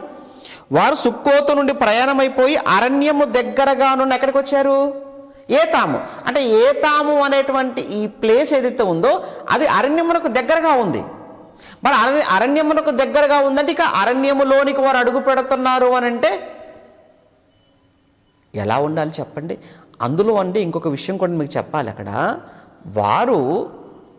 వారు నడిచేటువంటి అరణ్యాలు ఏవైతే ఉన్నావో అవన్నీ కూడానండి వర్షము లేనిటువంటి అరణ్యాలు, వర్షము పడని, అనావృష్టి అంటారు. అతివృష్టి అంటే ఎక్కువ వర్షాలు పడటం, అనావృష్టి అంటే అసలు వర్షాలు పడకపోవటం. అక్కడ వాళ్ళు నడిచేటువంటి అరణ్యాలన్నీ కూడా ఎలా ఉంటాయనంటే కొండలు, లోయలు, ఓకేనా, అన్ని ముళ్ళ తుప్పలు, విష సర్పాలు, విష పురుగులు, పగలంతా భయంకరమైన ఎండ ఉంటుంది ఆ ప్రాంతంలో. అరణ్యంలో పగలంతా భయంకరమైన ఎండ, రాత్రి కాగానే మళ్ళీ భయంకరమైన చలి. నిజమండి. మీరు ఈ గల్ఫ్ కంట్రీస్ కూడా మీరు చూడండి, ఎండలు ఎంత భయంకర. అక్కడ వర్షాలు పడవు కదండి గల్ఫ్ భూభాగంలో. వర్షాకాలం ఉండదు, పడ్డాయంటే కొట్టుకొని పోతాయి అన్నీ కూడా. అలా ఉంటుంది. అక్కడ 2 సీజన్స్ ఎక్కువగా. ఒకటి ఏమండి వింటర్, 2 సమ్మర్. ఎండలు తట్టుకోలేము, అందుకే అక్కడ మీరు చూడండి, ఎక్కడికి వెళ్ళినా ఏసీ, కారు ఎక్కినా ఏసీ, ఇంట్లోకి వెళ్ళినా ఏసీ. ఏసీ లేకుండా ఒక్క నిమిషం కూడా గల్ఫ్లో ఎవ్వరూ ఉండలేరు. అంత కారణం అదంతా ఎడారి ప్రాంతాలు కనుక అవన్నీ. ఇప్పుడు ఇక్కడ ఇశ్రాయేలీలు అడుగు పెట్టబోతున్నటువంటి అరణ్య భూభాగాలు ఏవైతే ఉన్నవో అవి కూడా పగలు భయంకరమైనటువంటి ఎండ, రాత్రి కాగానే భయంకరమైన మంచు, చలి. ఇప్పుడు ఈ భయంకరమైన ఎండ నుంచి వీరిని కాపాడుకోవాలి, రాత్రి మంచు చలి నుంచి వీరిని కాపాడుకోవాలి అని అంటే దేవుడు వారి కొరకు చేస్తున్న ప్రత్యేకమైన ఏర్పాటు. అందుకే ఏతాముకు రాగానే అరణ్యానికి దగ్గరగా ఉంది కనుక ఏతాము, ఇప్పుడు నెక్స్ట్ వాళ్ళు అడుగు పెడితే ఇక అరణ్యంలో అడుగు పెడతారు వాళ్ళు కనుక వాళ్ళ అరణ్యంలోనికి వాళ్ళు వెళ్ళే లోపే దేవుడు వారి భద్రత విషయమే ఆయన తీసుకుంటున్నటువంటి జాగ్రత్తగా మనకు కనబడుతుంది. ఇప్పుడు ఇంకొక విషయం కూడా చెప్పాలి ఏంటంటే, ఎర్ర సముద్రం గురించి చదువుకున్నాం కదా. ఇప్పుడు మనం చుట్టూ దారిగా ఎర్ర సముద్రం గుండా అన్నాం కదా. యాక్చువల్గా ఎర్ర సముద్రము అనేది అదొక పాయ. ఇప్పుడు మనం చూసేటువంటిది ఏదైతే ఉందో, ఒకసారి మళ్ళీ మ్యాప్ చూద్దామో, ఒకసారి మళ్ళీ మ్యాప్ చూడండి మీరు. వారు దాటేటువంటి ఆ భూభాగం, ఆ ఎర్ర సముద్రంలో వారు దాటేటువంటి ప్రాంతం ఏదైతే ఉందో మీరు చూస్తుంటే అక్కడ కింద నుంచి పైకి వెళ్ళింది కదా, ఒక పాయలాగా పైకి వెళ్తుంది కదా, మీరు చూస్తున్నారు కదా. మారాకు, పీహ, ఇరోతుకు అదంతా కూడా ఏంటంటే అది ఒక ఎర్ర సముద్రం యొక్క పాయ. ఓకే, అదే ఎర్ర సముద్రం అంతా కింది భాగంలో ఉంటుంది మనకు. ఈ ఎర్ర సముద్రంలోకి వాటర్ మనకు దక్షిణాన హిందూ మహాసముద్రం ఉంటుంది కదా, దానికి అది కనెక్ట్ అయి ఉంటుంది. హిందూ మహాసముద్రం మనకు భారతదేశం దక్షిణాన ఉన్నది, మనకు భారతదేశం కింది భాగంలో ఉంటుంది చూసారా, హిందూ మహాసముద్రం అని. ఈ హిందూ మహాసముద్రపు వాటరు ఎర్ర సముద్రపు వాటర్తో కలిసిపోతుంటాయి. ఓకే, ఇంకొక విషయం కూడా ఏంటంటే ఇక్కడ మనకు అక్కడ ఆ పాయ, ఆ ఎర్ర సముద్రం ఏదైతే ఉందో ఆ ఎర్ర సముద్రం వచ్చేసి ఇటు ఆసియా, ఇటు ఆఫ్రికా, ఈ రెండు ఖండాలను అది వేరు చేస్తున్నట్టుగా కనబడుతుంది. ఎందుకంటే ఇప్పుడు ఈ రైట్ సైడ్ అంతా కూడా తూర్పు వైపు అంతా కూడా ఆసియా ప్రాంతం, అదంతా ఆసియా ఖండంలోనికి వస్తుంది. ఆసియా ఖండంలో కూడా కిందికి వెళ్ళిపోతే మనకు సౌదీ కనబడుతుంది, సౌదీ అరేబియా. ఆ పైన ఇప్పుడు మ్యాప్, ఇప్పుడు ప్రస్తుత ప్రపంచ పటాన్ని మీరు చూస్తే కింది భాగంలో మనకు, ఆ తూర్పు భాగంలో మనకు కిందికి వెళితే అటు సౌదీ అరేబియా కావచ్చు, యెమెన్ కావచ్చు, ఇంకా అలా మనం పైకి వెళ్ళిపోతే అదంతా కూడా ఈ కనాను, ఓకే, అంటే పాలస్తీనా, ఆ జోర్డాన్, ఇవన్నీ కూడా ఆసియాలో ఉన్నటువంటి ప్రాంతాలు కదా ఇవన్నీ కూడా. ఇప్పుడు లెఫ్ట్ సైడ్కి వచ్చామనుకో, పశ్చిమానికి వచ్చేసామనుకోండి, ఎడం వైపు అంటే పశ్చిమము, అంటే ఈ పాయకి ఇటు ఐగుప్తు వైపు. మరి ఐగుప్తు వచ్చేసి ఆఫ్రికాలో ఉంది కదా. అది ఐగుప్తు అనేది, ఈజిప్ట్ అనేది ఆఫ్రికా ఖండంలో ఉన్నటువంటి దేశం కదా అది. అనగా ఇప్పుడు ఆ పాయ మనకు భూభాగాన్ని రెండు ఖండాలుగా అది చేసినట్టుగా కనబడుతుంది. కుడివైపు ఉన్నదంతా కూడా వచ్చేసేమో ఆసియా అయితే, ఎడమవైపు ఉన్నదంతా కూడా మనకు అది ఆఫ్రికా లాగా మనకు అర్థమవుతుంది. ఓకే, అది ఎర్ర సముద్రం. రైట్, ఇప్పుడు ఒకసారి చూద్దాం. అది చూసారా, అది సౌదీ అరేబియా అండి మనం చూస్తున్నాం. ఇటు వెళ్ళిపోతే మనకు Egypt. Okay, left side Egypt కనబడుతుంది. ఇప్పుడు సౌదీ అరేబియా, ఇంకా అటు పైకి వెళ్ళిపోతే ఇరాన్, ఇరాక్, జోర్డాన్, ఏమండి అదంతా మీరు చూడండి. అక్కడ సౌదీ అరేబియా అండి. అటు కుడివైపు వెళ్ళిపోతుంటే ఇక దుబాయ్ కావచ్చు, అటు పైన ఇరాన్ కావచ్చు, ఇరాక్ కావచ్చు, అలా మస్కట్, ఓమన్, ఇలా ఆఫ్ఘనిస్తాన్, అలా పైకి నుంచి అలా వచ్చేస్తే మన ఇండియా వచ్చేస్తుంది ఇటు సైడ్. తూర్పు దేశాలు ఇవన్నీ కూడా ఈస్టర్న్ కంట్రీస్ అంటాం, తూర్పు దేశాలు కదా ఇవన్నీ కూడా. ఇవి పశ్చిమాన మనకు కనబడుతుంది మధ్య సముద్రానికి. ఇప్పుడు ఈ సౌదీకి ఆపోజిట్లో ఉన్నదంతా కూడా ఈ సుడాన్, ఈజిప్ట్, ఇవన్నీ కూడా ఆఫ్రికా ఖండంలో ఉన్నటువంటి దేశాలు అవి. అంటే ఈ పాయ అది కింద నుంచి పైకి వెళ్తున్నటువంటి ఆ రెడ్ సీ యొక్క పాయ అది. అందుకే మీరు రెడ్ సీ అని చాలా లైట్గా మీకు అందులో కనబడదు చూడండి, అది రెడ్ సీ అని మీకు చాలా లైట్గా అందులో రాసి ఉన్నట్టు చూడండి, బ్లూ కలర్లో రెడ్ సీ, అంతా రెడ్ సీ పాయ అనమాట. ఓకేనా, ఆ రైట్ తీసేసేయండి. ఆ పైన మీకు ఇజ్రాయిల్ అవన్నీ పైన మనకు కనబడుతున్నాయి చూడండి. అక్కడ ఆ పైన మనకు లెబనాన్ కావచ్చు, ఇజ్రాయిల్ అని, ఓకేనండి, అవన్నీ మన పైన కనబడుతున్నాయి, జోర్డాన్ అని అవన్నీ. ఓకే, మనం మళ్ళీ బైబిల్లోకి వచ్చేద్దాం. ఓకే, బైబిల్లోనికి వచ్చేస్తే మనకు ఎక్కడ ఏతాములో దిగారు. రైట్, ఏతాముకు రాగానే దేవుడు మరి ఆ అరణ్యంలోనికి వాళ్ళు వెళ్ళిపోతున్నారు కాబట్టి అక్కడ ఉంటుండగానే దేవుడు వారి కొరకు పగలంతా కూడా భయంకరమైనటువంటి ఎండ ప్రాంతం కనుక, ఎండలు కనుక ఆ ఎండ నుంచి వారిని కాపాడటానికి దేవుడు మేఘస్తంభాన్ని సిద్ధం చేశాడు.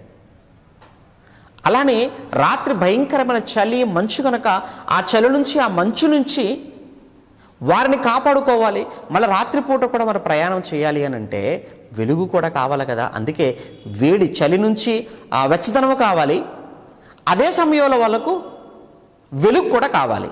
కనుక వెలుగు కొరకు, వెచ్చదనం కొరకు అని చెప్పి రాత్రి మేఘస్తంభాన్ని పెట్టాడు. పగలు భయంకరమైనటువంటి ఎండ నుంచి, ఆ వేడి నుంచి తప్పించుకోవటానికి దేవుడు వారికి పైగా ఆయన మేఘస్తంభాన్ని పెట్టాడు. ఆహా, దేవుని ఏర్పాటు చూసారా? ఏమంటే దేవుడు ప్రేమిస్తే ఎంత గొప్పగా ఉంటుందో మీకు అర్థం కావడానికి చెప్తున్నారు. ఏమంటే ఇశ్రాయేలు చరిత్ర మీరు చదవాలి. దేవుడు ప్రేమిస్తే ఎంత చక్కగా ఉంటుందో, అలానే దేవుడికి కానీ కోపం వస్తే ఎలా ఉంటుందో కూడా వీరి చరిత్ర చదువుకోవాలి. దేవుని ప్రేమ మీకు తెలియాలన్నా ఇశ్రాయేలు చరిత్ర చదువుకోవాలి. దేవుని కోపం తెలియాలన్నా ఇశ్రాయేలు చరిత్ర మనకు కావాలి. అవును, ఎంత జాగ్రత్త వారి పట్ల ఆయన తీసుకుంటున్నప్పుడు వాళ్ళు ఎంత చక్కగా ఉండాలండి వాళ్ళు కదా. ఎంత చక్కగా లోబడాలి, ఎంత చక్కగా దేవుడికి విధేయులుగా ఉండాలి, ఎంత చక్కగా ఆయన మాట వినాలి, బాగుండాలి కదా. కానీ ఏం జరుగుతుందో చూద్దాం. తర్వాత ఏతాముకు వచ్చేసారు కదా.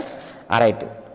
ప్రయాణము చేయనట్లుగా యెహోవా త్రోవలో వారిని నడిపించుటకై పగటివేళ మేఘస్తంభములోను, వారికి వెలిగించుటకు రాత్రివేళ అగ్నిస్తంభములోను ఉండి వారికి ముందుగా నడుచుచూ వచ్చెను. ఆయన పగటివేళ మేఘస్తంభమునైనను రాత్రివేళ అగ్నిస్తంభమునైనను ప్రజల ఎదుట నుంచి ఆయన తొలగించలేదు. రైట్. 14వ అధ్యాయం. మరియు యెహోవా మోషేతో ఇలాగ సెలవిచ్చాను, ఇశ్రాయేలీలు తిరిగి పీహహీరోతు ఎదుటను, ఓకే, అంటే ఏతాము నుంచి ఎక్కడ రావాలో చెప్తున్నాడు. ఏతాము నుంచి పీహహీరోతు ఎదుటను, అనగా మిగ్దోలుకు సముద్రమునకు మధ్యనున్న బయల్సెఫోను నెదుటను అన్నాడు. అంటే పీహహీరోతు అక్కడ రావాలన్నాడు. ఇంతకీ పీహహీరోతు ఎక్కడుంది అని చెప్తున్నాడు అనంటే మిగ్దోలుకును సముద్రమునకు మధ్యనున్న బయల్సెఫోను ఎదుట ఉంది పీహహీరోతు అన్నాడు. చూద్దాం మ్యాప్. రైట్. చూడ అక్కడ మిగ్దోలు, బయల్సెఫోను ఎదురుగా ఉన్నదే, మిగ్దోలుకు ఎదురుగా, ఇటు బయల్సెఫోను కూడా ఎదురుగా, అక్కడ ఉన్నదే మనకు కనిపించేటువంటి పీహహీరోతు. ఓకే, పీహహీరోతు. మిగ్దోలు అన్నాడు కదా. మిగ్దోలు అనేటువంటి ఈ పదం హెబ్రీ భాషలో దీనికి గోపురము అని అర్థం. మిగ్దోలు అనగా గోపురం. అంటే అక్కడ సంథింగ్, అక్కడ ఏదో ఒక గోపురము ఉండొచ్చు అనేది. ఏంటి అనేది మనకైతే తెలియదు, కానీ మొత్తానికైతే అక్కడ ఒక గోపురం సూచనగా. ఆ గోపురానికి ఎదురుగా అనగా బయల్సెఫోనుకు ఎదుటగా ఉన్నటువంటి పీహహీరోతు అనేటువంటి ఆ ప్రాంతం ఏదైతే ఉందో ఆ ప్రాంతం ఎదుటకు వచ్చి అక్కడ నిలవబడాలి అన్నాడు. వాళ్ళందరూ అక్కడికి వచ్చేసారట. అంటే ఇప్పుడు ఇది ఎన్నో స్టాప్ అన్నమాట, ఇది 4th. ఓకే, 4వ స్టేషన్ అక్కడికి వచ్చేసారు. అక్కడ రాగానే దేవుడు చెప్తున్నాడు, ఇదిగో ఫరో ఇశ్రాయేలును గుర్చి వారు ఈ దేశంలో చిక్కుబడి ఉన్నారు, పీహహీరోతు అనేటువంటి ప్రాంతంలో వారు చిక్కుబడి ఉన్నారు. అంటే ఆల్మోస్ట్ ఇంకా అరణ్యంలోనికి వచ్చేసారనమాట. సముద్రాన్ని ఆనుకొని ఉన్నది కదండి అరణ్య ప్రాంతం అంతా కూడా. ఓకే, ఇక వీళ్ళు అరణ్యములోనికి వచ్చేసారు. అరణ్యము వీరిని మూసివేసేసింది. అంటే ఇక ముందుకు వెళదామంటే సముద్రం, వెనక్కి వెళ్ళిపోదామంటే మళ్ళీ ఐగుప్తు దేశం. కనుక వీరిని ఇక్కడ సముద్రము మూసివేసింది. అయితే ఇప్పుడు నేను ఫరో హృదయం కఠినపరుస్తాను, అతడు వారిని తరుమగా నేను ఫరో వలన అతని సమస్త సేనల వలనను మహిమ తెచ్చుకుందును, నేను యెహోవాను ఐగుప్తులందరూ తెలుసుకుందురు అన్నాడు. వారు అలాగున అక్కడ దిగిపోయారు. ప్రజలు పారిపోయినట్టు ఐగుప్తు రాజునకు తెలియబడగానే వెంటనే ఐగుప్తు రాజు, ఐగుప్తీయులు, సేవకులు అందరూ కూడా అయ్యయ్యో ఎంత పని అయిపోయింది, ఏంటి వాళ్ళందరూ వెళ్ళిపోయారా, వాళ్ళతో పారిపోయారా, అమ్మ వాళ్ళు వెళ్ళిపోతే, ఈ దేశాన్ని వదిలిపెట్టి వెళ్ళిపోతే ఎవరు ఆ పని చేయాలి, ఇటుకల పని ఎవరు చేయాలి, ఇండ్లు కట్టే పని ఎవరు చేయాలి, సముద్రం కట్టే పని ఎవరు చేయాలి, మన ఇంట్లో దాసులుగా ఎవరు ఉండాలి, అమ్మ వీళ్ళంతా వెళ్ళిపోతే రేపటి నుంచి మన భవిష్యత్తు ఏంటి, మన పరిస్థితి ఏంటి, లేదు లేదు లేదు లేదు అని మరలా నిర్ణయం మార్చేసుకొని, మనసు మార్చేసుకొని మరలా ఫరో తన యుద్ధ ఉన్నటువంటి సేనాధిపతులను, తన యుద్ధ ఉన్నటువంటి ఆ రౌతులను అందరినీ రప్పించేశాడు. సుమారుగానండి 600 ఇనుప రథాలు వాడికి ఉండేను. ఆ రోజుల్లో రాజులు అనగానేనండి వాళ్ళకు ఉన్నటువంటి బలం ఏంటంటే వాళ్ళకున్న రథాలను బట్టి. ఇజ్రాయెల్ దేశం ఈరోజు ప్రస్తుతం ఇజ్రాయెల్ దేశం చాలా చిన్న దేశం అండి, చాలా చిన్ని భూభాగం ఇజ్రాయెల్. కానీ దానికి ఉన్నటువంటి రక్షణ వ్యవస్థ చాలా పటిష్టమైనది తెలుసా. చిన్ని భూభాగం అయినప్పటికీ ఇజ్రాయిల్ దేశం ఇప్పుడు, కానీ ఏ దేశము కూడా ఇజ్రాయెల్ దేశం వైపు కన్నెత్తి చూడటానికి కూడా భయపడుతుంది. కారణం ఏంటంటే వారి దగ్గర మిలిటరీ పవర్ అలాంటిది. వారి యొద్ద ఉన్నటువంటి రక్షణకు సంబంధించిన వెపన్స్, ఆయుధాలు అలాంటివి ఇజ్రాయెల్. మన మధ్య మన వాళ్ళు కూడా వారితో ఒప్పందాలు చేసుకుంటున్నారు. అన్ని దేశాలు వారికి ఉన్నటువంటి నాలెడ్జ్, వారికి ఉన్న తెలివితేటలు. ఈరోజు ఉన్నటువంటి జ్యూస్ ఏమండి ఇజ్రాయెల్ భూభాగంలో, ఇజ్రాయెల్ దేశంలో ఉన్నటువంటి వారి కోసం.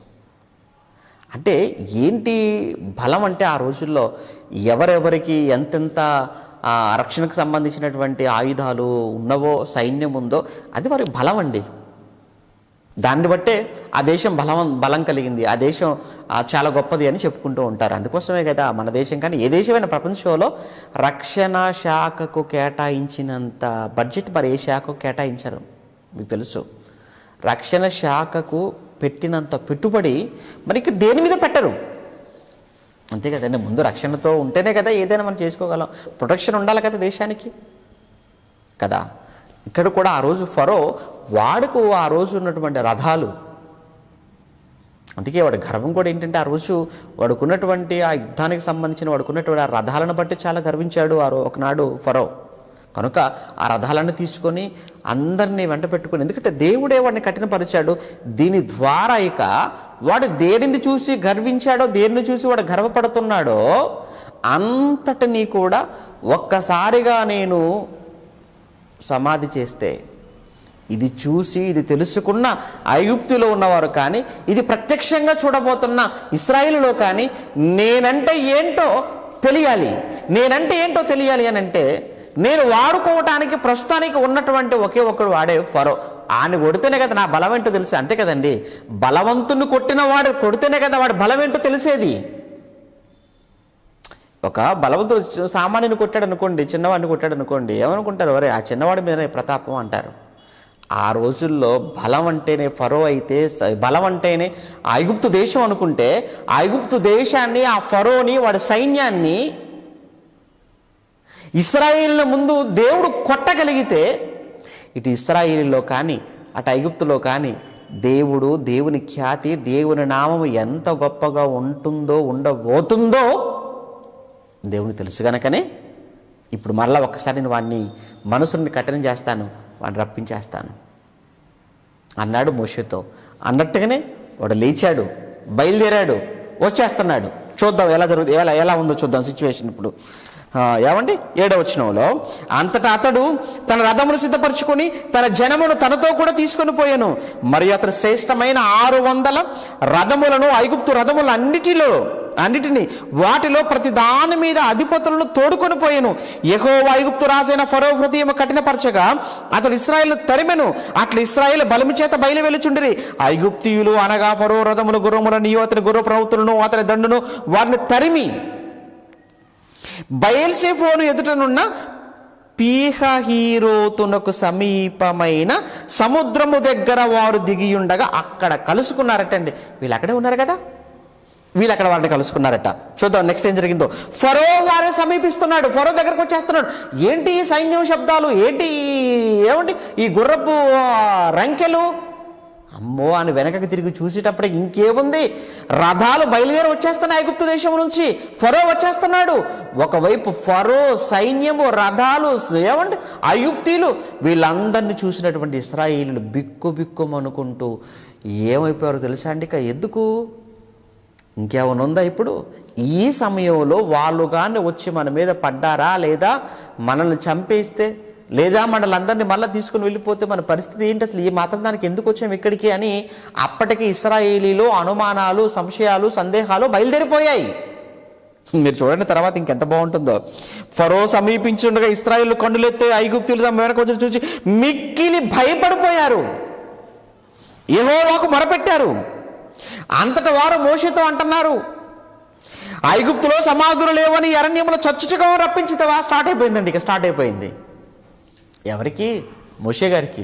విచిత్రం ఏంటంటేనండి, ఈ ప్రయాణం అంతా కూడా మనకి ఎలా ఉంటుందనంటే, దేవుడు పరలోకంలో ఆయన బాగానే ఉంటాడు, వీళ్ళు బాగానే ఉంటారు, మధ్యలో చచ్చిపోయేది, నలిగిపోయేది ఎవరంటే సేవకుడు. అంటే ఆయన ఎవరు? మోషే. అంతే కదండి, ఆయనే అక్కడ పరలోకంలో ఉంటాడు దేవుడు. ఇక్కడ ఇశ్రాయేలీయులు వీళ్ళేమో పీడిస్తుంటారు ఎవరిని? ఇటు మోషేను. అంటే దేవుడు ఒకవైపు, ప్రజలు ఒకవైపు, మధ్యలో మోషే. అది సేవకుడు పని, సేవకుడు పరిస్థితి అండి. చూద్దామా? చూడండి ఎంత బాగుంటుందో. వాళ్ళు మోషే దగ్గరికి వచ్చేసి ఏమంటారు చూడండి. వాళ్ళు సమాధులు లేవని ఐగుప్తులో ఈ అరణ్యంలో చావడానికి మేము రప్పించితివా? మమ్మల్ని ఐగుప్తులో నుంచి బయటికి రప్పించి మమ్మల్ని ఇట్లు నువ్వు ఎందుకు చేసావయ్యా? మోషే ఎందుకు మమ్మల్ని ఇలా చేసావు నువ్వు అని మోషే నిలదీసేశారట. మా జోలికి నువ్వు రావద్దు. ఏంటి? మా జోలికి నువ్వు రావద్దు. ఇటు ఐగుప్తులో ఏమంటే ఐగుప్తీయులకు తీర్చిన తీర్పులు వాళ్ళు చూడలేదా? చూశారు. ఐగుప్తీయులకు దేవుడు తీర్చిన 10 తీర్పులు కల్లారా చూశారు. అలా కల్లారా చూసి 10 తీర్పులు కూడా మరలా ఇప్పుడు ఇక్కడ మోషేతో వారిని చూసి, ఐగుప్తీయులను చూసి, సైన్యాన్ని చూసి మా జోలికి రావద్దు, అక్కడ సమాధులు లేవా, అక్కడ మేము ఎందుకు చావలేదు, మమ్మల్ని ఎందుకు తీసుకొచ్చి ఇక్కడ వదిలేసామని అప్పుడే ఇంతలోనే ఇలా మాట్లాడుతున్నారు ఏంటండి? అక్కడే మనకు అర్థం కావాలి ఇశ్రాయేలు యొక్క మనస్తత్వం ఎలాంటిదో అన్నది. ఎంతటి కృతజ్ఞత లేనివారు, ఎంతగా దేవుడు చేసిన మేలులు మరిచిపోయేవారు, దేవుని అద్భుతాలను, ఆశ్చర్యకరమైన క్రియలను ఎంత సులువుగా మర్చిపోతారంటే వెంటనేనండి. ఎలా మర్చిపోతారండి అసలు? అవును, మర్చిపోయారండి వాళ్ళు. చూడండి ఇంకేమంటున్నారు. మా జోలికి రావద్దు, ఐగుప్తీయులకు దాసుల మగుదమని ఐగుప్తులు మేము నీతో చెప్పిన మాట ఇదే కదా. అనవసరంగా మేము వాళ్ళకి దాసులుగా ఉంటామా? ఏమి ఎక్కడ రామని మేము అన్నావా? లేదు దేవుడు అది చేస్తాడు, ఇది చేస్తాడు, తీసుకెళ్ళిపోతాడు, నువ్వేదో చెప్పావు, పోనీ లేదు నీ మాట ఏదో విన్నాం, ఇక్కడ దాకా వచ్చావు, తీరా చూస్తే మళ్ళీ వాడు తరుముతున్నాడు. ఏంటి మాకు ఈ విషమ పరీక్ష? ఇప్పుడు ఎక్కడికి వెళ్ళిపోమంటావు? ముందుకు వెళ్తేనే సముద్రం, వెనక్కి వెళ్ళిపోతేనే ఎవరు శత్రువు? ఏంటి ఈ మధ్యలో మా పరిస్థితి అని మోషేతో మాట్లాడుతున్నప్పుడు, అందుకు మోషే భయపడకండి, యెహోవా మీకు నేడు కలగచే రక్షణను మీరు నిలవబడి మీరు చూడండి, అంతే. మీరు ఏమీ భయపడకండి. దేవుడు ఎలాంటి నిర్ణయాన్ని ఆయన తీసుకోబోతున్నాడో, దేవుడు వారి చేతి నుంచి మిమ్మల్ని ఎలా విడిపించబోతున్నాడో మీరు మీరు చూడండి, అంతే. ఇంకా దేవుడు కలగచేసేటువంటి రక్షణను మీరు నిలవబడి మీరు చూడండి. మీరు నేడు చూచినటువంటి ఐగుప్తీయులను ఇక మీదట మరి ఎన్నడను చూడరు. అప్పో, ఎంత మాట అన్నాడంటే మోషే గారు, ఈరోజు మీరు చూస్తున్న ఐగుప్తీయులు ఎవరైతే ఉన్నారో వీరిని ఇక మీరు చూడరు. ఇదే వారికి ఆఖరి రోజు. అంటే ఏం జరగబోతుంది? ఏదో జరగబోతుంది ఇప్పుడు అక్కడ. ఇంతకీ ఏం జరగబోతుంది? ఇక కనబడరు. అంటే ఏమైపోతారు?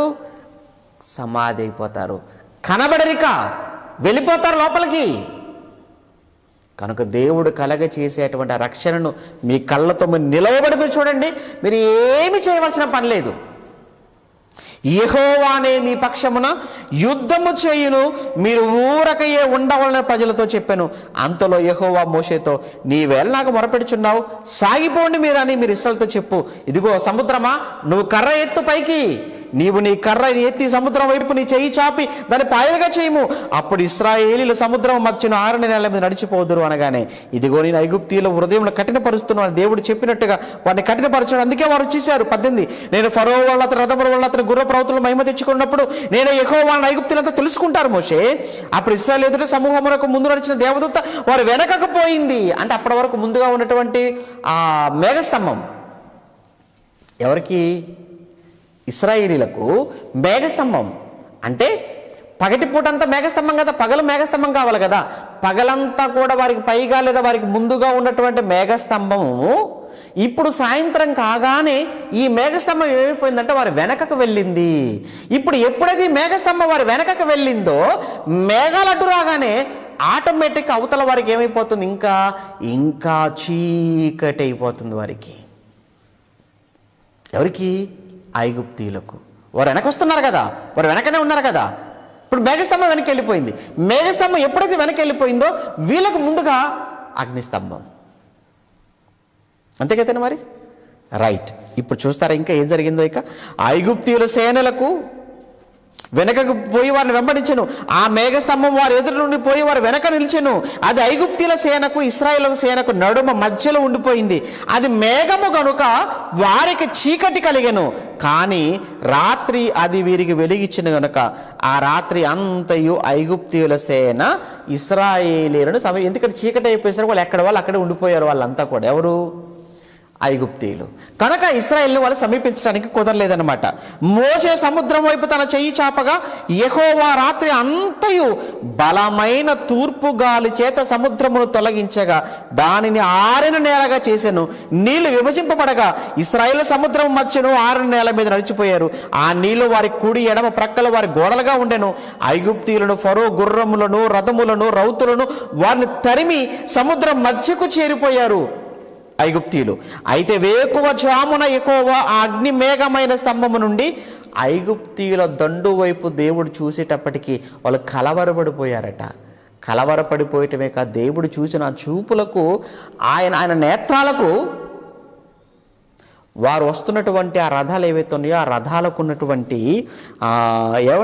ఆ రథాలకున్న చక్రాలు ఊడిపోవునట్లుగా దేవుడు చేశాడట.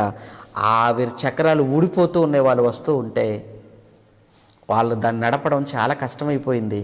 మధ్యలోకి రాగానే వాళ్ళకి విషయం అర్థమైపోయింది. అమ్మో, వీళ్ళతో యుద్ధం చేసేది మనుషులు కాదు, వాళ్ళు మనతో యుద్ధం చేయటం లేదు, వాళ్ళ తరపున యెహోవా చేస్తున్నాడు, వాళ్ళ తరపున వాళ్ళ దేవుడే దిగాడ్రా బాబు, ఇక మనం ఏం చేయలేము, మనం ముందుకు వెళ్ళడం కంటే వెనక్కి వెళ్ళిపోవడం బెటర్ అనుకొని వెనకకి తిరిగే లోపే ఈలోపు ఇశ్రాయేలు దాటారు. ఆ పాయ దాటేశారు, సముద్రం పాయ దాటేశారు. ఈ లోపల వెనకకి తిరిగారు. మధ్యలోకి వచ్చేటప్పటికి ఆ మధ్యలో వాళ్ళు వెనక తిరిగే లోపు రెండు వైపుల గోడలుగా నిలవబడినటువంటి సముద్రపు నీళ్లు ఒక్కసారిగా బలంగా వారి మీద కమ్మేసేటప్పటికి వాళ్ళు అదే సముద్రములో వాళ్ళు మునిగిపోయారు.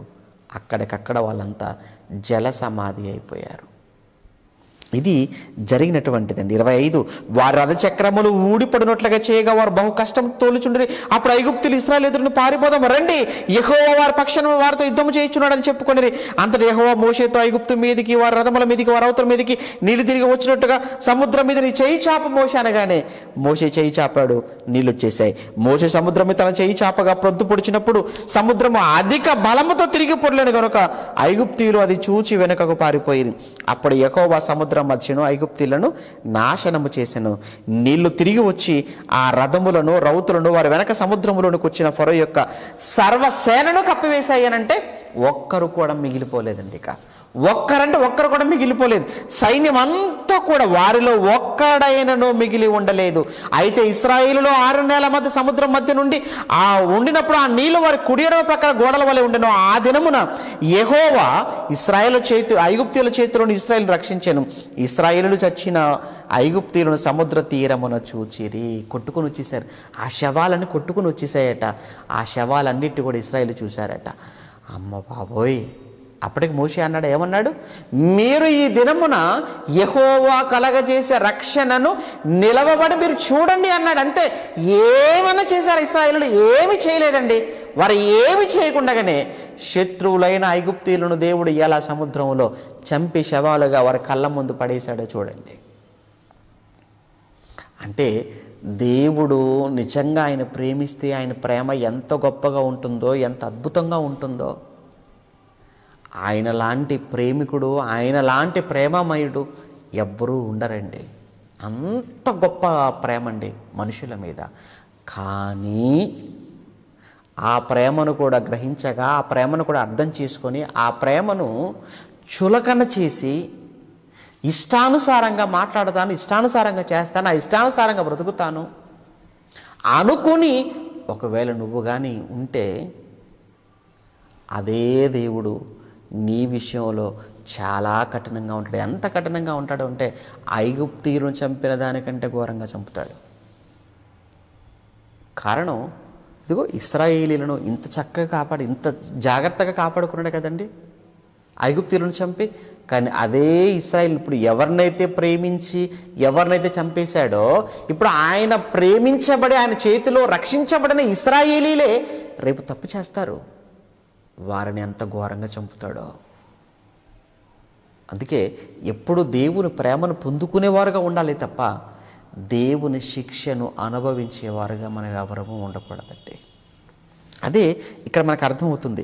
ఏమండి, యెహోవా ఐగుప్తీయులకు చేసిన గొప్ప కార్యమును ఇశ్రాయేలు చూచిరు గనక ఆ ప్రజలు యెహోవాకు భయపడిపోయారు. ఆ సమయంలో యెహోవా యందును ఆయన సేవకుడైన మోషే యందు కూడా వారు నమ్మకముంచిరి. ఇదంతా ఎక్కడ జరిగిందనమాట? ఎర్ర సముద్రములో జరిగింది. అంతే కదా, మరి వారు సముద్రంలో ఉంటుండగా జరిగింది కదా. పీహహీరోతు నుంచి ఇప్పుడు ఎక్కడ దాటేశారు? ఎర్ర సముద్రాన్ని దాటేశారు.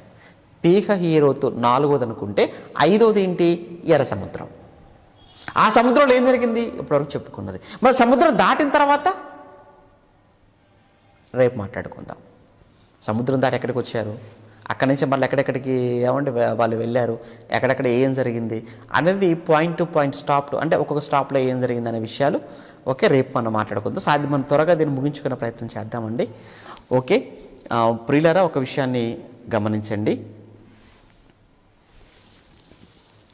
ఈరోజు జరిగినటువంటి ఫైనల్ ఎగ్జామ్ గ్రాండ్ టెస్ట్, ఇశ్రాయేలీలు యూదులు 42 మంది రాజులు చరిత్రలో నుంచి అడిగినటువంటి ప్రశ్నలకు సమాధానాలు రాసి పంపించిన వారందరినీ మనస్ఫూర్తిగా అభినందిస్తున్నాను. రిజల్ట్స్ సాధ్యమైనంత వరకు త్వరగా మీకు గ్రూప్లో పెట్టడం జరుగుతుంది. వాట్సాప్ గ్రూపులో, అనగా బైబిల్ వాళ్ళ గ్రూప్లో పెట్టగానే అందులో అన్నింటికీ సరైన సమాధానం పంపించిన వారు ఎవరైతే ఉంటారో వారు మీ పాస్పోర్ట్ సైజ్ ఫొటోస్ మీరు ఎవరికైతే ఆన్సర్స్ పంపిస్తున్నారో వారికి పంపించాలి. అందులో ఫస్ట్ ప్లేస్లో ఉన్నవాళ్ళు మీ ఫోటో పంపుతూ మీ ఫోటోతో పాటు కింద మీ పేరు, మీ ఊరు పంపిస్తే రిజల్ట్స్ ఎప్పుడు అనౌన్స్ చేస్తానో ముందుగా నుంచి తెలియజేస్తాను. ఆ రోజు మీ ఫోటో చూపిస్తూ మీరు ఎన్ని నిమిషాలలో కూడా మీరు సమాధానాలు పంపించారన్నది కూడా నేను ఆ రోజు చెప్తాను. ఓకే, కనుక ఈ విషయాన్ని దయచేసి గమనించండి. మొదటి ప్లేస్లో ఉన్నవాళ్ళు రేపు కానీ లేదా మీకు ఎల్లుండి కానీ గ్రూప్లో మీ రిజల్ట్స్ పెట్టగానే మీరు చూసుకుంటారు. చూసుకున్న వెంటనే మీ పాస్పోర్ట్ సైజ్ ఫోటో ఏదైతే ఉందో ఆ ఫొటోస్ ప్లస్ ఆ ఫోటోతో పాటు మీ పేరు, మీ ఊరు రాసి వాళ్ళకి పంపించండి. ఆన్సర్స్ పంపించే వాళ్ళకు అవన్నీ కూడా మరలా మేము టైప్ చేసి ఎడిట్ చేసి మీకు రిజల్ట్స్ అనౌన్స్ చేసే రోజు మీ ఫొటోస్తో పాటు నేను ప్రకటన చేస్తాను. ఓకే, ఇక ఇప్పుడు జరిగినటువంటి ఈ పాఠంలో నుంచి కూడా యథావిధిగా రేపు ఉదయం 9 గంటలకు మరలా ప్రశ్న అడగడం జరుగుతుంది. కొత్తగా చూసే వాళ్ళు ఎవరన్నా ఉంటే ఖచ్చితంగా మీరు ఎగ్జామ్ రాయాలి అనుకుంటే ఈ నెంబర్లకు మీ పేరు, మీ ఊరు మీరు పంపించగలిగితే వాట్సాప్ నెంబర్లు వాళ్ళ గ్రూప్లో మిమ్మల్ని యాడ్ చేస్తారు. ఓకే, తిరిగి మనం రేపు సాయంత్రానికి మరలా మనం కలుసుకుందాం. ఆలస్యం అయిపోయింది. ఈ రిజల్ట్స్ గమనించండి. రిజల్ట్స్ ప్రకటన చేస్తున్నాను, గమనించండి. అనగా గతంలో జరిగినటువంటి ఎగ్జామ్కి సంబంధించినటువంటి రిజల్ట్స్. ఎగ్జామ్ నెంబర్ వచ్చేసి 43 అండి. ఎగ్జామ్ నెంబర్ 43 ఇది. ఇందులో 10కి 10 అడిగిన 10 ప్రశ్నలకు 10 సరైన సమాధానాలు పంపించిన వారు కొద్దిమంది ఉన్నారు. నేను చదువుతున్నాను, దయచేసి గమనించండి. దీపిక లాజరస్ హైదరాబాద్, మహిమ జ్యోతి వరంగల్, సుజ్ఞానం భీమవరం, సౌజన్య ఖమ్మం, లక్ష్మీమోహన్ అశ్వాపురం, కిషోర్ ఖమ్మం, రాజ్ కుమారి తిరువూరు, ఆకాంక్ష ఖమ్మం, చిన్న బెంగళూరు, రీనా ఖమ్మం, ఉమాసైదులు ఖమ్మం, సువార్త విలియమ్స్ వరంగల్, వినేశాలిని ఖమ్మం, కృపా ఉపేందర్ ఖమ్మం, విజయ్ చక్రవర్తి ఖమ్మం, జ్యోతి పెనుగొండ, ఆకాంక్ష కనిగిరి, ప్రవీణ్ కుమార్ కోసిగి, నాగేశ్వరి కర్నూల్, అమరేష్ ఎమ్మిగనూరు, పెద్దిరాజు రాజమండ్రి, లాజర్ తిరుపతి, సుజాత రాజమండ్రి, కీర్తన ఏలూరు, దివ్య వినుకొండ, జాస్మిన్ తిరుపతి, రోషయ్య గుంటూరు, ముత్తు తెల్లదేవరపల్లి, వెన్నెల వైజాగ్. ఓకే, ఇది యూదారాజుల చరిత్రలో ఉన్నటువంటి ప్రశ్నలు. ఓకే ఇప్పుడు చెప్పిందండి యూదారాజుల చరిత్రకు సంబంధించిన గ్రాండ్ టెస్ట్ 2 అన్నమాట ఇది. Okay, very good. మనస్ఫూర్తిగా వీళ్ళందరినీ అభినందిస్తున్నాను. ఆ తర్వాత 9 మార్కులు సంపాదించిన వారి పేర్లు అవన్నీ మీకు స్క్రీన్ మీద మీకు డిస్ప్లే చేస్తున్నారు. చాలా సంతోషం. ఓకే, రేపు మిగతా ఎగ్జామ్కి సంబంధించినవన్నీ కూడా రేపు ప్రకటన చేసుకుంటాం. మనం త్వరలోనే మనం ఈరోజు జరిగినటువంటి గ్రాండ్ టెస్ట్కి సంబంధించినటువంటి వివరాలు అండ్ రిజల్ట్స్ అన్నీ కూడా మన బైబిల్ వరల్డ్ ఛానల్ మనకు మేబీ రేపటి నుంచి రావచ్చని ఎదురు చూస్తున్నాం. అందులో మనం లైవ్ స్టార్ట్ అయిన తర్వాత ఖచ్చితంగా ఈ రిజల్ట్స్ అన్నీ కూడా మీకు చెప్పినట్లుగా విత్ ఫొటోస్తో నేను అనౌన్స్ చేస్తాను. ఓకే, ఇంకొక ముఖ్యమైన ప్రకటన, రేపు 12వ తేదీ ఇప్పుడు వచ్చేటువంటి ఈ వారంలో శనివారం, 2వ శనివారం ఆ రోజు యూత్ మీటింగ్ ఇప్పటికే చాలాసార్లు మీకు ప్రకటన చేయడం జరిగింది. అలానే పాంప్లెట్ కూడా మీకు పంపించాము, గ్రూప్లో కూడా పెట్టడం కూడా జరిగింది. అనేక మందికి చెప్పండి. యవనస్తులైన వారి కొరకు ప్రత్యేకమైనటువంటి సదస్సు 12/12/2020 సెకండ్ సాటర్డే రోజున ఏర్పాటు చేయడం జరిగింది. నమ్మకం అనేటువంటి అంశం మీద ఆ రోజు మాట్లాడతాము. కేవలం లంచ్ వరకు మాత్రమే సెమినార్ ఉంటుంది. ఆఫ్టర్ లంచ్ వెళ్ళిపోవచ్చు. కనుక దయచేసి ఈ విషయాన్ని అనేక మంది చెప్పండి. ఎవరైతే రావాలనుకుంటున్నారో ముందుగా తప్పనిసరిగా మీ వివరాలు, మీరు ఎక్కడి నుంచి వస్తున్నారు, మీ పేరు అనేది మీకు స్క్రీన్ మీద చూపించే నెంబర్కు మీరు ఫోన్ చేసి కానీ మెసేజ్ పెట్టి కానీ రిజిస్ట్రేషన్ చేయించుకోండి. కారణం ఏంటంటే మీ కొరకు సీటింగ్ అంతా కూడా మేము ఏర్పాటు చేయాలి, అలానే లంచ్ మీకోసం ప్రిపేర్ చేయాలి. కనుక తప్పనిసరిగా ఒక్కొక్క ప్రాంతం నుంచి ఎంతమంది వస్తున్నారు అనేది మాకు ముందుగా తెలియజేస్తే బాగుంటుంది. ఓకే, అందరికీ సెలవు. ప్రార్థన చేసుకుందాం ముగించుకునే ముందు. ప్రేమగల తండ్రి, మీ పరిశుద్ధమైన నామానికి వందనాలు. ఇప్పటి వరకు మీ విలువైనటువంటి మాటలను పరిశోధనాత్మకంగా తండ్రి మేమంతా కలిసి ఆలోచన చేయడానికి మీరు చేసినటువంటి కృప కోసం మీకు వందనాలు చెల్లిస్తూ, వాక్యాన్ని ఆసక్తి కలిగి నేర్చుకుంటున్న మీ పిల్లల విషయంలో కూడా మేము ఎంతో ఆనందిస్తున్నాను. రాబోయే రోజుల్లో ఇంకెన్నో విషయాలను తండ్రి లేఖనాలలో నుంచి మేమంతా తెలుసుకోవటానికి సహాయం చేయమని కోరుకుంటూ, మీ వాక్యాన్ని ఎంత వింటున్నామో, ఎంత నేర్చుకుంటున్నామో మా జీవితాలను కూడా మీ వైపుకు అంతగా దగ్గర చేసుకుంటూ, మీకు ఇష్టలుగా, మీకు ఆనందాన్ని కలిగించే వారంగా మా జీవితాలను తీర్చిదిద్దుకోవడానికి కృప చేయమని కోరుతూ, ఈ కార్యక్రమంలో ప్రత్యక్షంగా పరోక్షంగా సహకరిస్తున్న మీ పిల్లలందరినీ కూడా మీరు జ్ఞాపకం చేసుకొని వారి అవసరాలను, వారి సమస్యలను పరిష్కరించి తీర్చి ఆనందింప చేయమని కోరుతూ, తిరిగి రేపటి దినాన మరలా మీ వాక్యంతో కలుసుకునేంతవరకు మీ భద్రతలో మమ్మల్ని అందరినీ కూడా కాపాడమని క్రీస్తున్నామని ప్రార్థన అడుగుతున్నాము తండ్రి. ఆమెన్. ఓకే, అందరికీ వందనాలండి. Thank you.